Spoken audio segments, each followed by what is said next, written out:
Are you interested in place and placemaking? Our summary today works with the article titled Place and Placemaking in Cities, a Global Perspective from 2010 by John Friedmann, published in the Planning Theory and Practice Journal. This is a great preparation to our next interview with James Munt in episode 334, talking about placemaking as creating the streetscape from the building to the middle of the road. Since we're investigating the future of cities, I thought it would be interesting to see the place and placemaking through interactions and citizen attachment. This article advocates for a collaborative approach to placemaking, emphasizing the importance of local engagement. What is the future for cities? Do you want to learn more about them? Do you want to know how others think about them? Do you want to be part of the conversation? Then this is the right place. Welcome to today's What is the Future for Cities podcast and its research episode. My name is Fanny, and today we will introduce a research by summarizing it. The episode really is just a short summary of the original investigation, and, in case it is interesting enough, I would encourage everyone to check out the whole documentation. This conversation was produced and generated with Notebook LM as two hosts dissecting the whole research.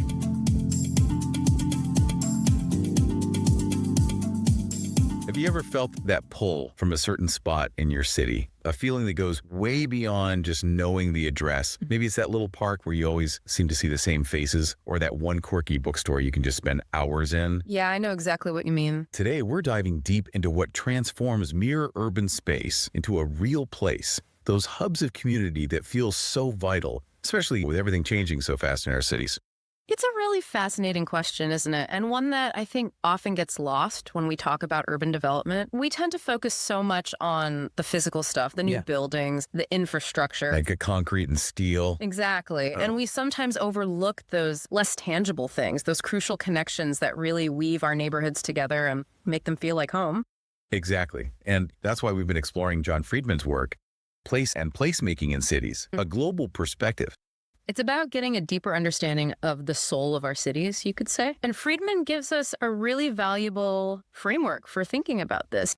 He challenges us to look beyond just the physical geography and really consider the human element, the lived experiences that actually give a location meaning.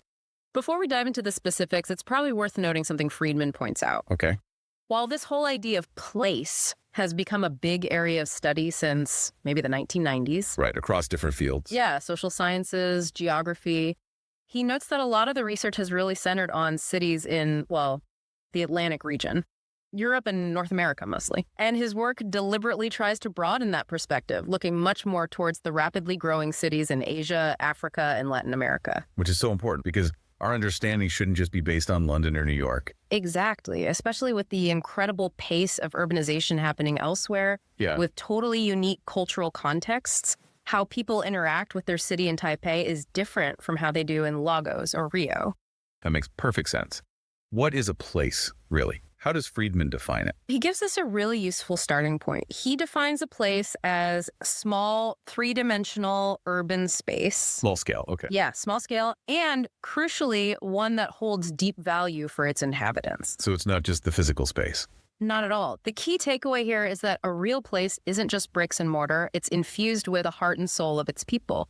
It's that blend of the physical surroundings and those really important feelings of community. And I know we also looked at Tim Cresswell's work, which adds another layer. That's right. Cresswell, coming from human geography, he really emphasizes that place isn't static. It's not fixed. Okay. It's constantly being shaped and reshaped through what he calls reiterative social practice. So like the daily routines. Exactly. Think of your favorite spot. It's not just a location.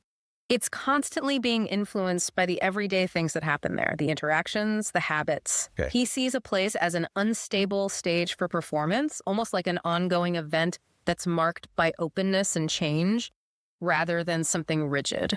That idea of a performance stage that really clicked when we looked at the Sutri Temple example in Taiwan. Yep. Can you paint a picture of that for us? What makes it such a good illustration?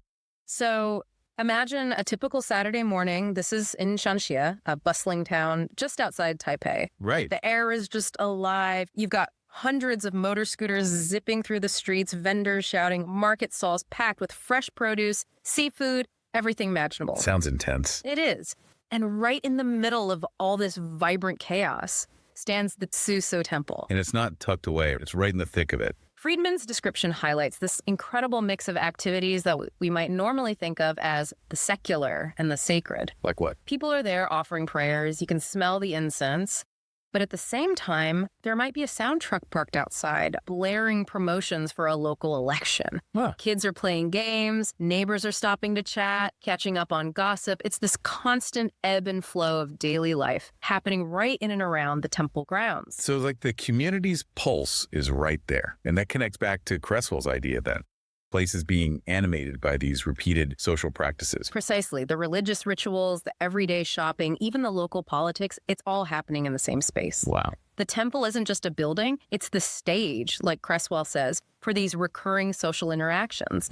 The daily routines, the big annual celebrations, they all collectively define the character of that place. And that pattern continues even if the building itself changes.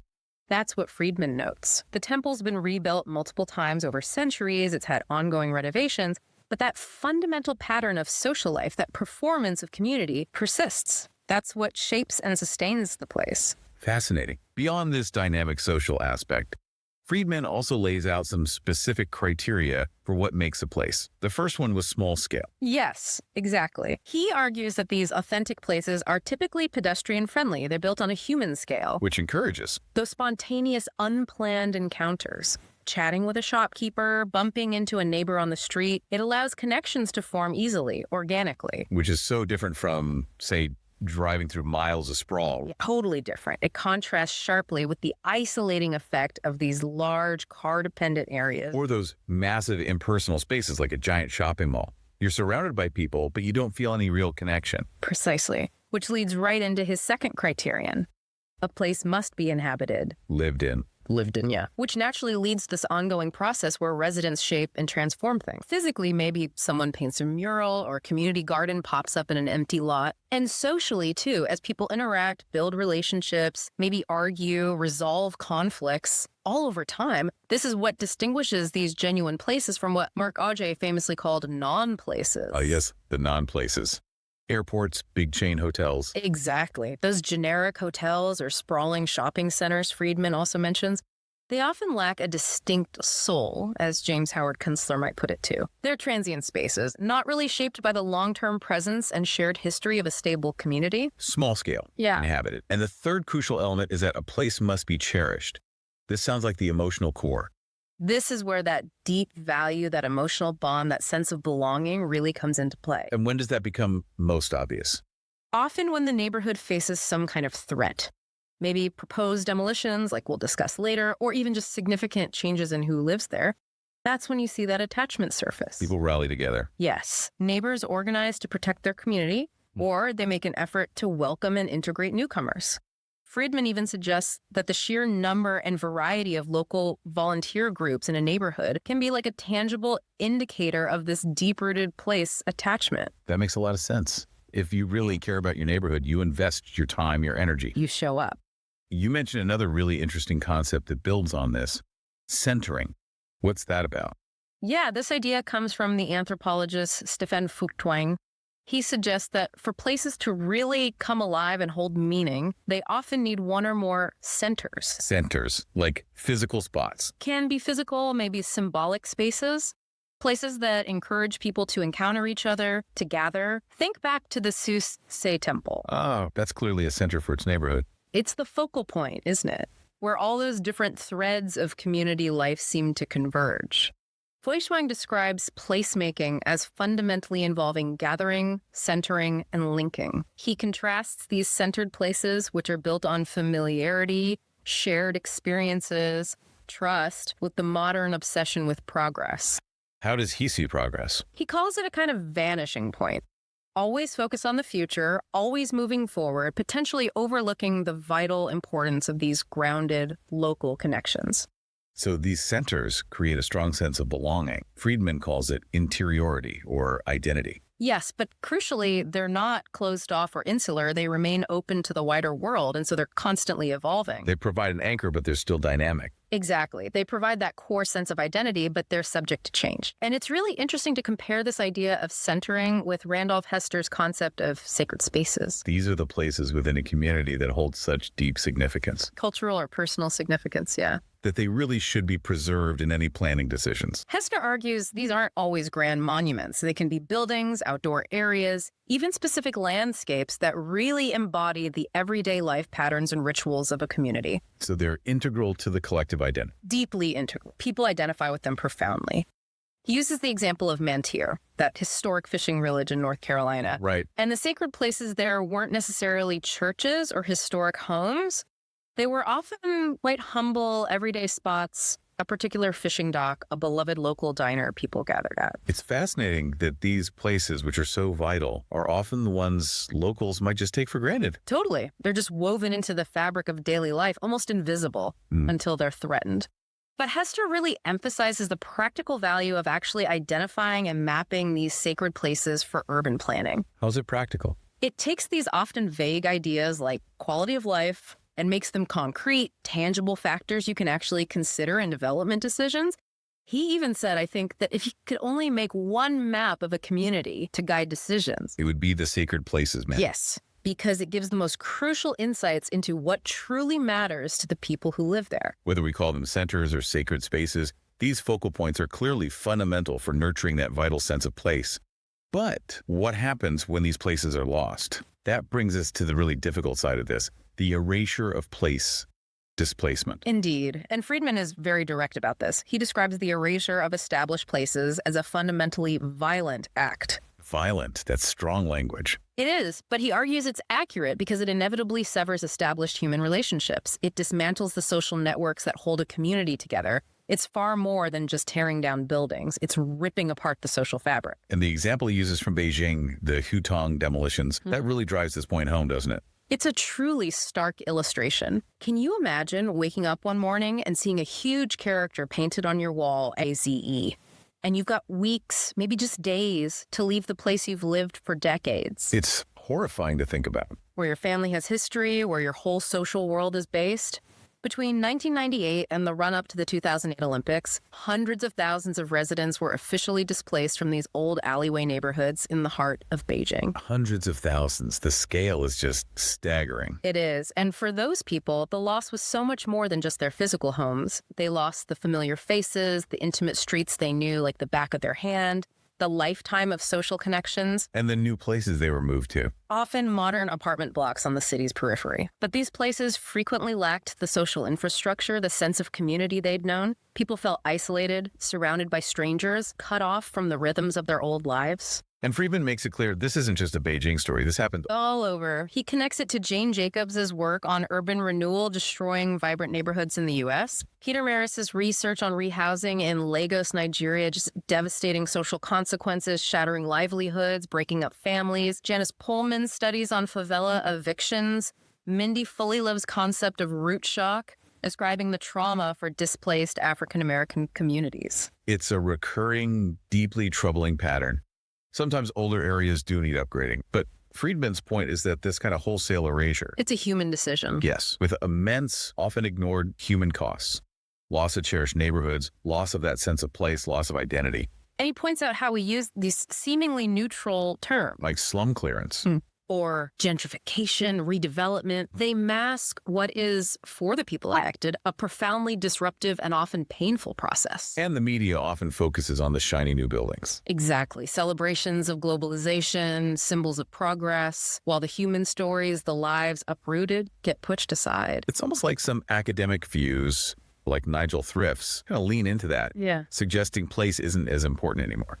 Yeah, Thrift and others have argued that in our super-connected nanosecond world with technology letting us communicate across any distance, that the significance of specific geographical locations might be diminishing. They talk about these fluid flows of people, information, money, leading potentially to a distantiated world where local ties weaken. But Friedmann pushes back on that, doesn't he? He does. He offers a really crucial counterpoint. He suggests that maybe this distantiated view is more of a class-based perspective. It might reflect the experience of those who are more mobile, who have the resources to travel and connect globally, who aren't as reliant on their immediate neighborhood for support. Whereas for many other people, For many, perhaps most people, their local neighborhood remains incredibly vital for daily life, for social connection, for well-being. so for them, the loss of place has very real, very significant consequences.